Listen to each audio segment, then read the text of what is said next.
selamat datang kembali di Wonosobo View dan selamat datang kembali di Jalan Resimen 45.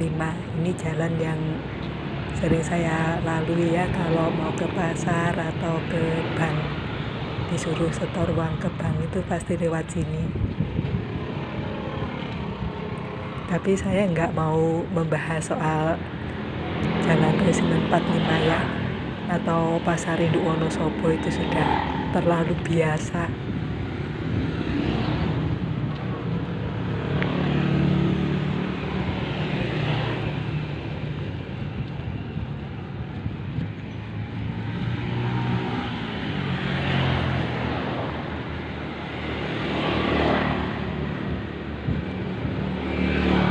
Tapi mau membahas soal wayang.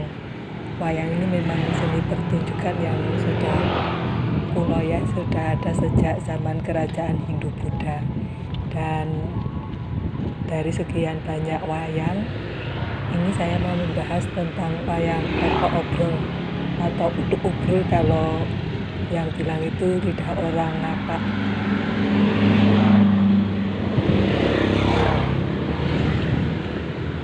Teman-teman tahu tidak soal wayang oto-obrol atau utuk-ubrul ini? Kalau tidak tahu ya sama, saya juga baru tahu, padahal wayang oto-obrol ini sudah resmi ditetapkan sebagai warisan budaya tak benda oleh Kementerian Pendidikan Kebudayaan Riset dan Teknologi pada tahun 2022 kalau tidak salah. Jadi ini adalah warisan budaya dari Wonosobo, kesenian asli Wonosobo yang sudah ada sejak zaman Sultan Agung dari Mataram.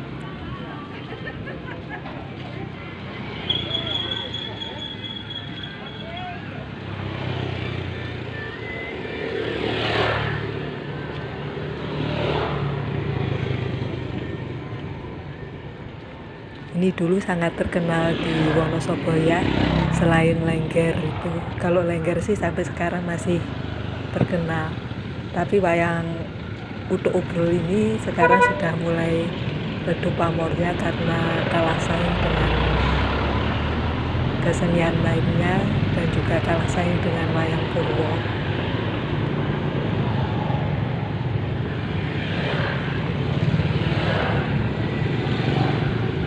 Oto-obrol atau utuk-ubrul ini menggambarkan keadaan yang bermakna kesederhanaan, keadaan yang terkesan seadanya atau improvisasi.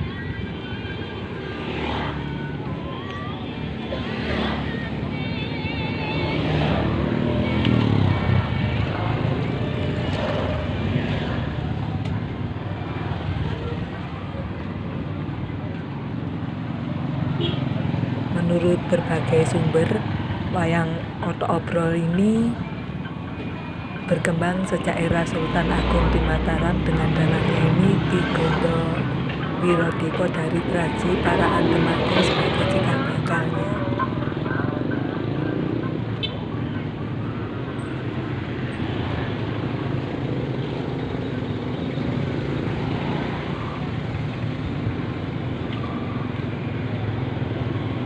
Wayang oto-obrol sebagai varian dari pageliran gaya kedu Wanasaban ini memiliki ciri gending bergaya kedu dengan saron yang dimainkan bersahutan satu sama lain.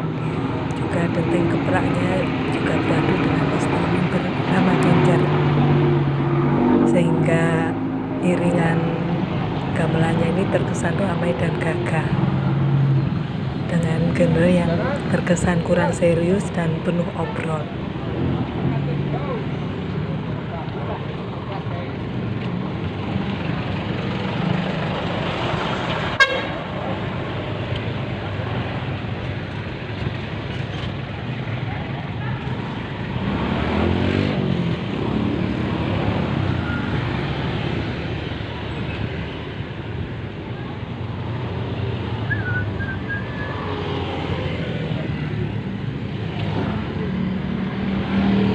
Seperti wayang Purwo, wayang oto-obrol ini juga membawakan kisah dari Mahabharata dan Ramayana dan memiliki beberapa lakon carangan seperti Murti Serat, Semar Sumpit, hingga Semar Cukur. Juga satu tokoh yang tidak dijumpai di pewayangan lainnya yaitu Butut Nugajendra yang merupakan murid dari Begawan Abiyasa atau kakek dari para Pandawa. Karena biaya operasional dari wayang Oto Obrol ini cukup terjangkau hanya karena membutuhkan 1 dalang dan 8 niyaga tanpa sinden, juga mengusung lakon yang merakyat, ringan namun syarat makna. Wayang Oto Obrol ini pernah sangat populer di Wonosobo dan berkembang terutama di kawasan Selokromo, Kecamatan Leksono.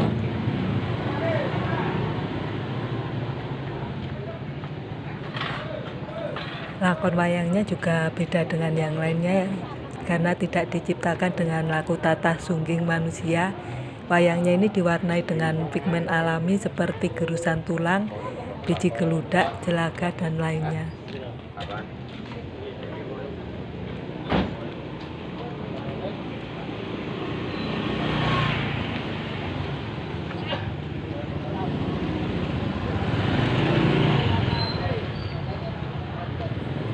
Karena dinilai terlalu pakem dan tidak mampu menyesuaikan tuntutan zaman, wayang Oto Obrol yang sudah terkenal sejak zaman Sultan Agung Mataram ini semakin meredup seiring dengan arus globalisasi dan perkembangan media sosial.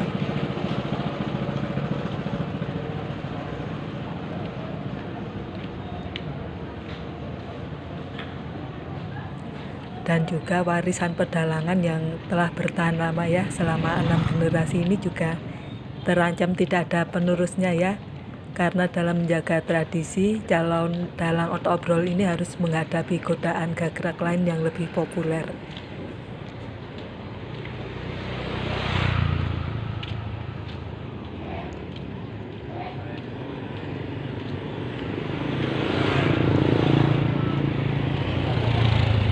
Diresmikannya wayang Oto Obrol sebagai warisan budaya tak benda oleh Kementerian Pendidikan, Kebudayaan, Riset dan Teknologi pada tahun 2022.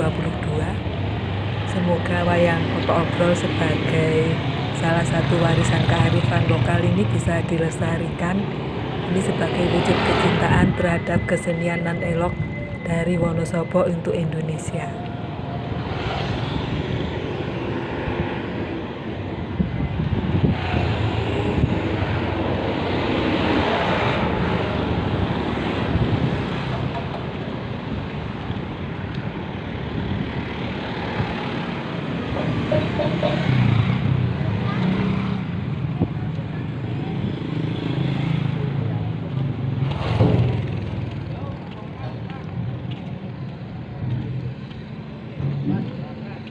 Cukup sekian pembahasan tentang wayang Oto Obrol, salah satu warisan budaya tak benda dari Wonosobo yang sudah berkembang sejak zaman Sultan Agung dari Mataram.